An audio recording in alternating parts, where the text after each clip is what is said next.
the passages that I'm kind of been dwelling on in this time is 1 Thessalonians 4:13, and it says, "Now, dear brothers and sisters, we want you to know what will happen to the believers who have died, so you will not grieve like the people who have no hope."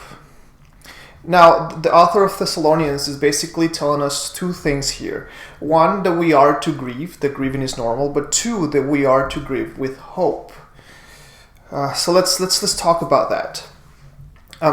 Grief is a feeling in our bodies when life has hurt us, and is the process in which the soul attempts to heal itself or to self-heal. Grief is not the sense of loss itself, but is our reaction to that sense of loss. There are many people grieving nowadays. It eerily seems that we are in a season of grieving, whether this is collectively or individually grieving. I mean, people are grieving, for example, loss of jobs, loss of businesses, loss of sources of income, loss of security. There's many people, sadly, that are grieving the loss of life and loved ones. Collectively, there are many things that we're grieving as well. Of course, as Canada as a nation is grieving the senseless act of violence that happened in Nova Scotia last week. But in a sense, I think that we're collectively grieving what author Mark Fisher calls the lost futures. And this is a sense that somehow our trajectory has been disrupted, that somehow the hopes and dreams and plans that we have for the future have been taken away from us, that somehow our future itself now is at stake. And this sense of insecurity, I think, is causing us grief.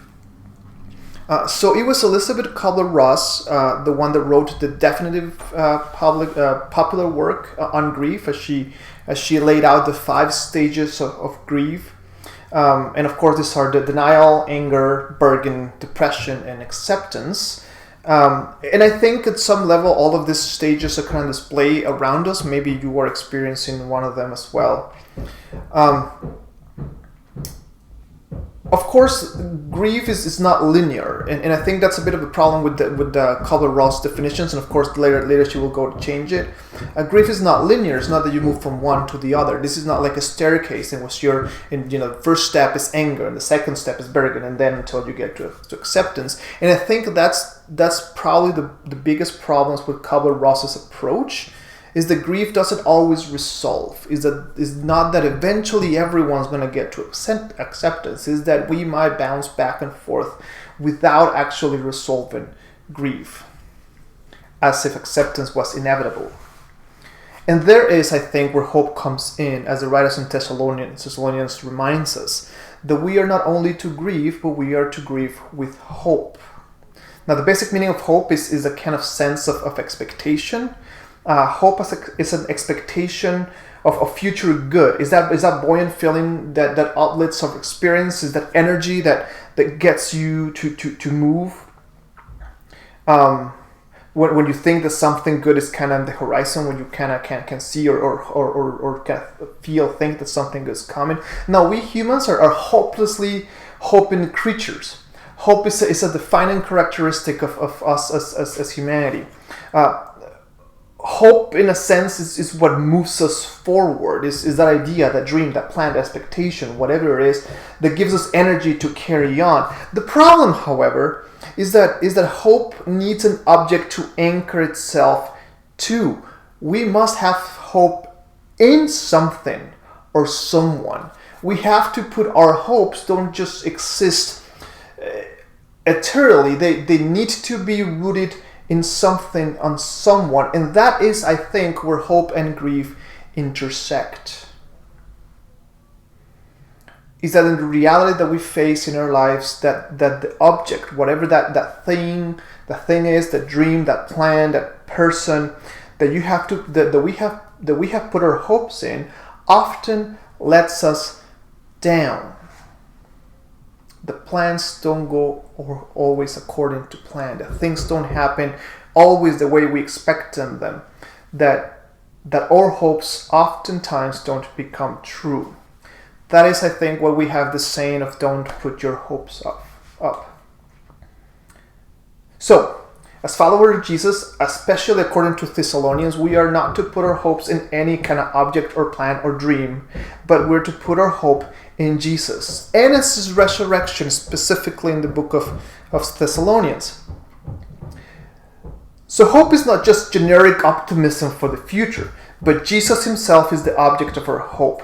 So hope is the absolute expectation on common good based in the person and promises of God. Hope is not positivity. Hope is not denial. Hope is not wishful thinking.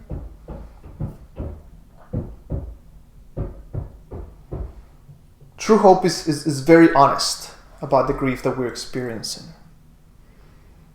True hope doesn't deny it, the opportunity to grieve. It actually helps us grieve, as it gives us an anchor that we are confident that God is at work in the midst of grief. That as we go through the stages, if you will, of grieving, that there is light at the end of the tunnel, and that light is called Jesus. And this is interesting because historically, hope has been considered a virtue more than an emotion, along with faith and love.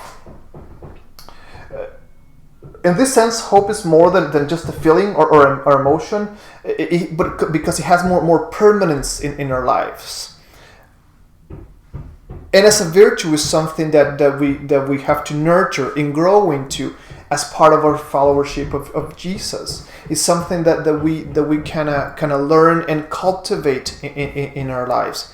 So I guess this is what I want to say, that as we go in this situation and as we have the feeling of loss, whether collectively or you individually, it is okay to grieve. It is okay to experience that sense of loss and sadness and other emotions that come with grief. But as we grieve, let us know that God is with us. As we grieve, let us do so with the hope that God is with us. I think it's terribly dangerous for an artist to fulfill other people's expectations.